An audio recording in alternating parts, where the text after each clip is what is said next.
People paint interracial relationships as having two stories. Either the family is obviously and overtly and openly racist, or they're perfect. Interracial relationship stories are often told where families and people are either directly rejected or completely loved and accepted. Rejection is easy. People understand rejection. We understand how to respond to it. We understand how to fight against it. And rejection is actually the easiest. It has a name, you understand it, and you know exactly how to respond to it. Acceptance is actually where most of the lies and difficulty actually exists. Because acceptance is where the labor actually begins. And it might not even be obvious types of labor. One of the things that I find frustrating about people who have been racialized or a part of marginalized groups, when they have relationships with white European people, they act as though that shaping and that marginalization of being racialized or marginalized in general has not affected their worldview. And not just the view of themselves as a racialized person, but how they respond to the group that has racialized them. That in and of itself can be labor. There is labor in centering white fragility as a marginalized and racialized person, whether you want to accept that as labor or not. If you have ever had to calculate the emotional fallout that is associated with telling your truth, that is emotional labor. And in interracial relationships with white Europeans, particularly for women in racialized bodies, a lot of what gets called peace is really just highly skilled emotional management by those women. Guys, if you haven't already, go ahead, subscribe to my channel, and let's get into my notes on why so many people choose willful ignorance when they are in interracial relationships.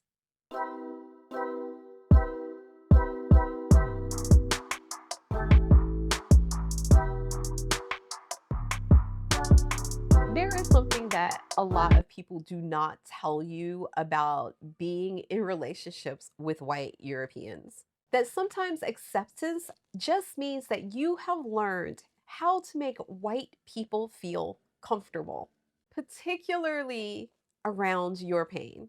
And inside that fantasy becomes the good white family. They don't have a problem with race. If their son if their son brings home a woman of color, a woman in a marginalized, racialized body, they are not concerned. They welcome her with open arms and they are happy to have her in the family.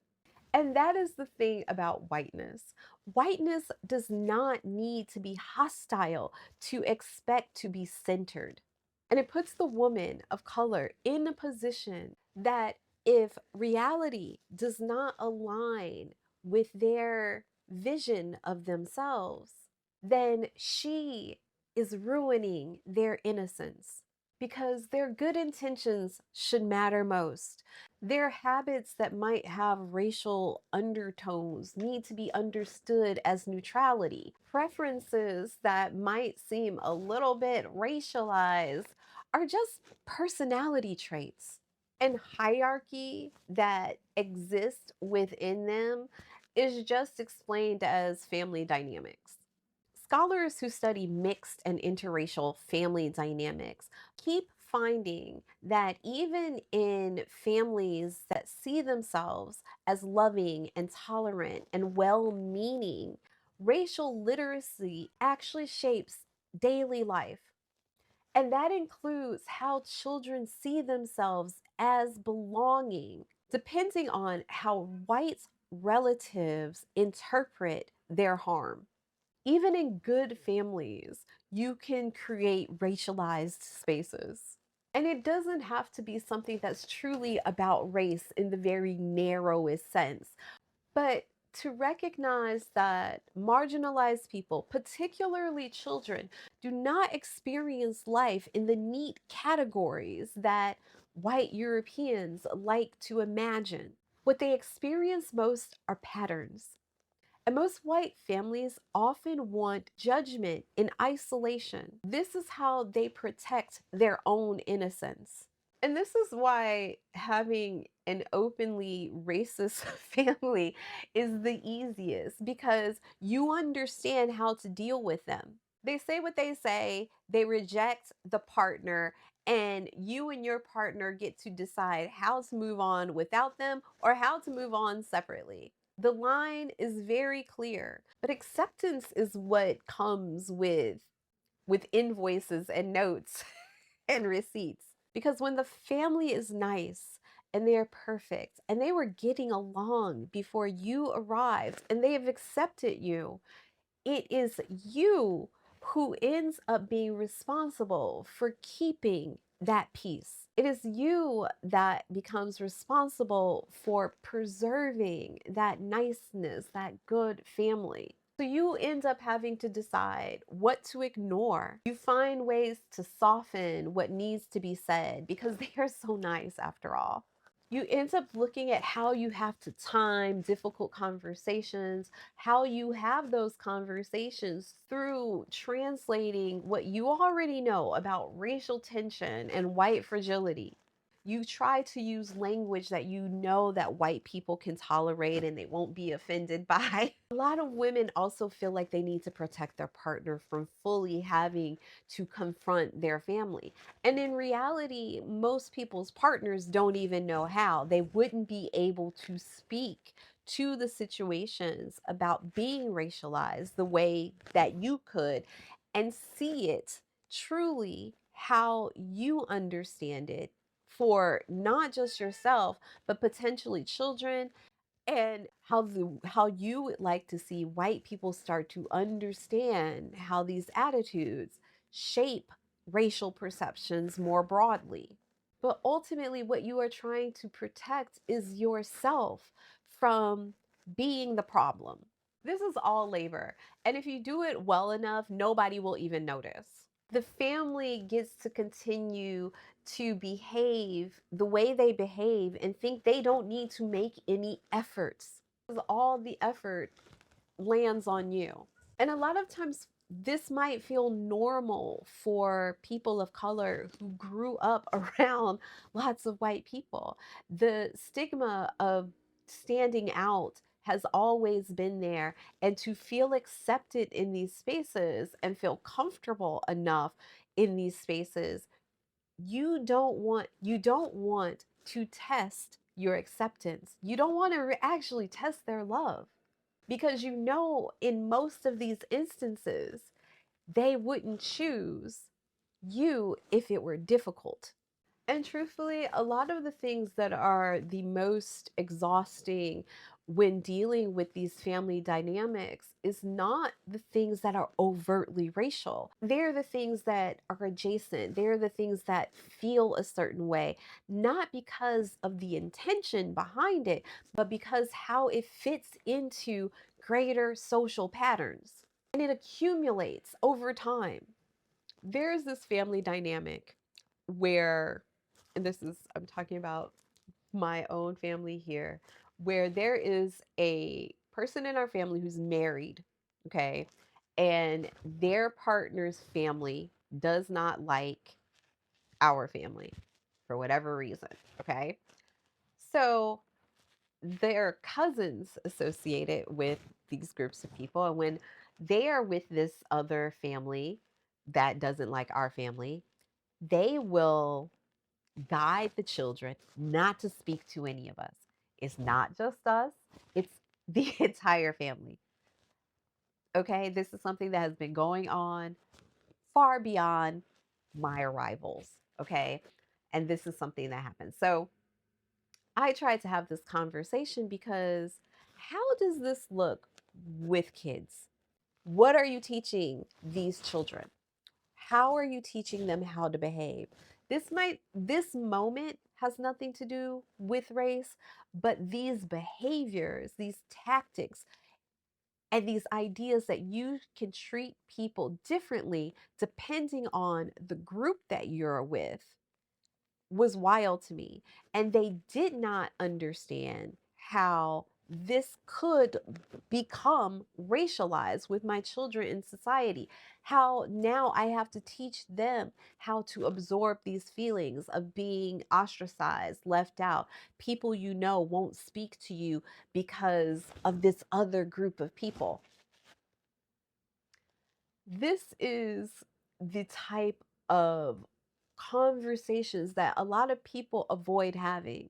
Instead, they focus on teaching their children why it's okay and twisting these confusing ideas for kids because they don't want other people to be uncomfortable and challenge the dynamics that they have had in this family.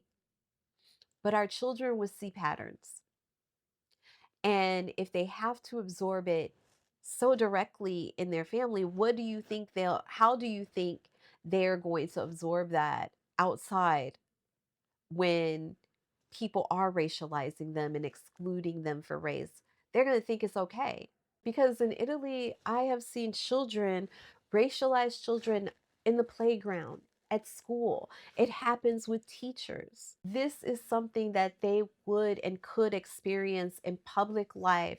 And they need to understand that you are teaching your children something. I will not be teaching my children that that behavior is okay and that those people are safe to be around, even if they are family. But they are in racialized bodies that people will try to train to not notice exclusion, that exclusion is normal. And children are not separating these events in the way that white adults want them to. They're not saying, oh, this must be about class. That one, oh, that was racial. You know what? That's just their political opinion. They recognize the pattern, they feel the pattern.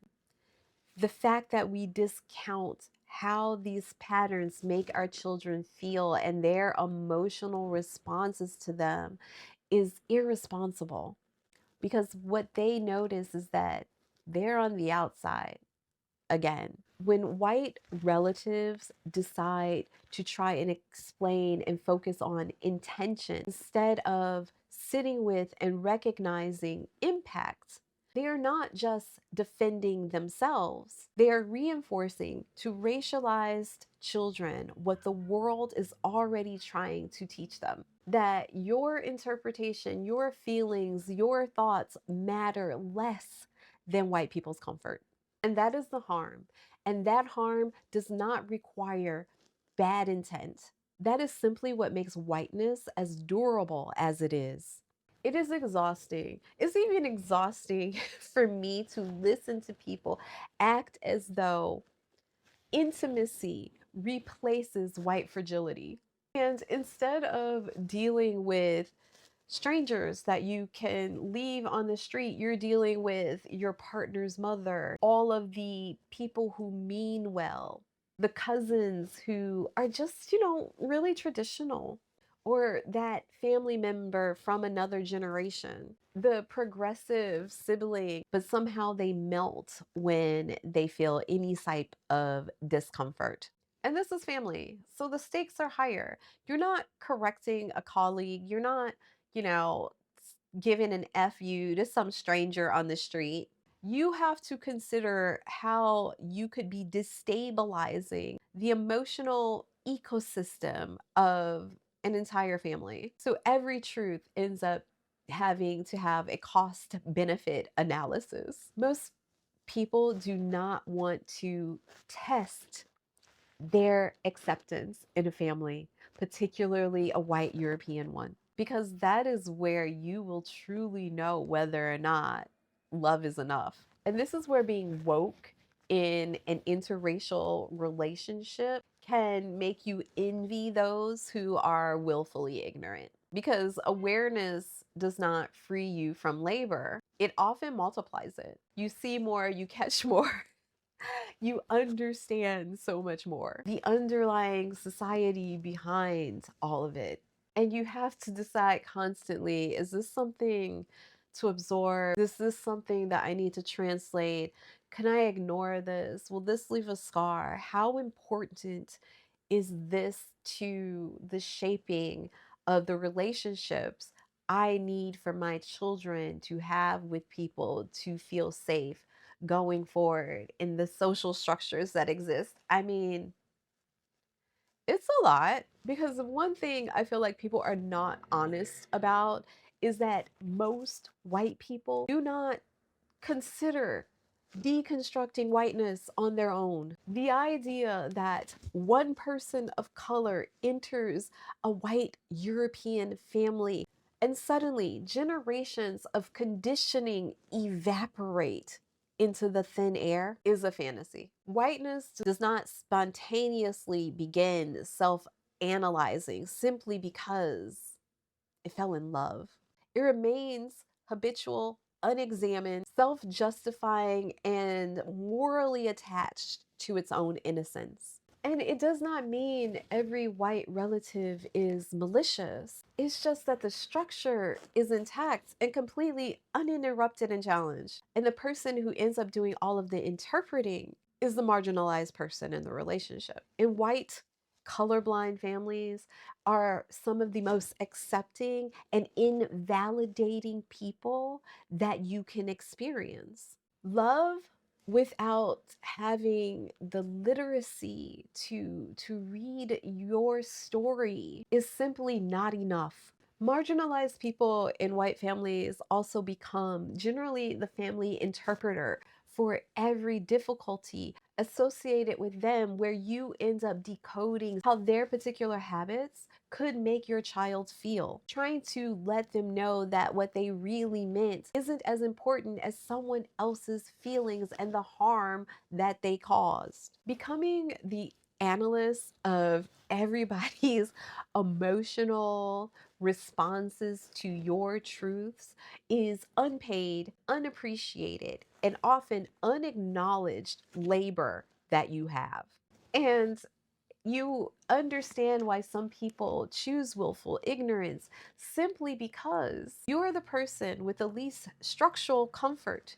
And you are often asked to become the most psychologically sophisticated within the group. I feel like I've actually, when I presented certain issues with my children and the cousins and these sort of dynamics where they try to explain away intention to me and how I need to try and explain intention to my children, I have actually said this, that the amount, the psychological and emotional expectations that you have for my children is actually higher than the expectations you have of yourself and other adults. I have had conversations about how Italy and their race their racial issues, and how you have to look at history, you have to look at this. They expect you to know everything that should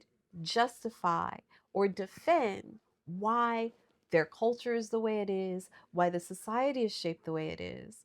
But you have to also do it while trying to predict the fallout of pushing back, controlling your tone, not being the angry one. All of the things that you have to do to comfort them in them defending things that invalidate your experience.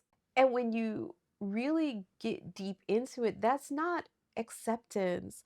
It's almost a form of some sort of like emotional colonization. And with women, what really makes me question is that we are trained to self abandon. So when I hear women tell me that they have zero issues, they're white European family, they just do all of the right things, I'm like, where did you find these unicorn pod people who were not raised in the society with everybody else and somehow deconstructed all of these things by themselves with no motivation? They're lying. They're lying. Either they don't see those people very often, or they have simply learned to self abandon. because most women are always taught that they need to be the flexible ones. And then they fall into the pattern of just trying to understand, forgive, forget, and move on. In heterosexual relationships, women are often easily falling into the trap of becoming the managers of everyone's emotions. Then you add race and white fragility into the mix, and now the woman of color in this situation is not just the emotional manager, but also the racial interpreter and manager of the entire social world around it within this family. And it becomes a part of knowing when to drop something, when to let people save face, and which truths are too expensive or simply not worth the trouble. Choosing peace becomes a part of strategic existence. But sometimes what you call peace is just an elegant way to start to disappear. Sometimes our silence isn't actually preserving peace, it's preserving hierarchy and racial systems.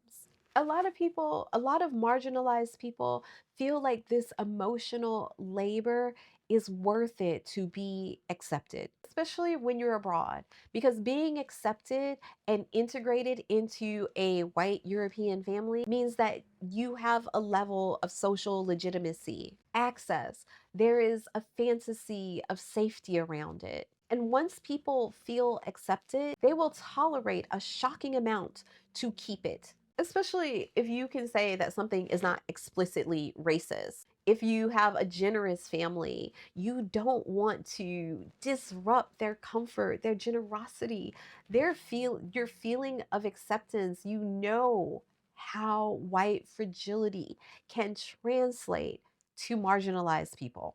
If everybody insists that these things are not an issue, you have to question acceptance if it requires you to dilute your potency for the consumption of others.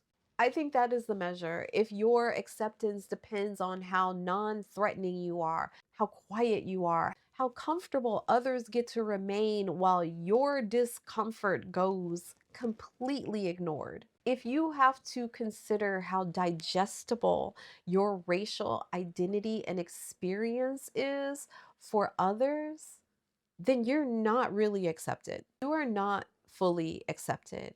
You are just curating your existence within a group. Meghan Markle is the perfect example of these accepting how she was accepted into the British family. She had a royal wedding. She was sitting next to the queen.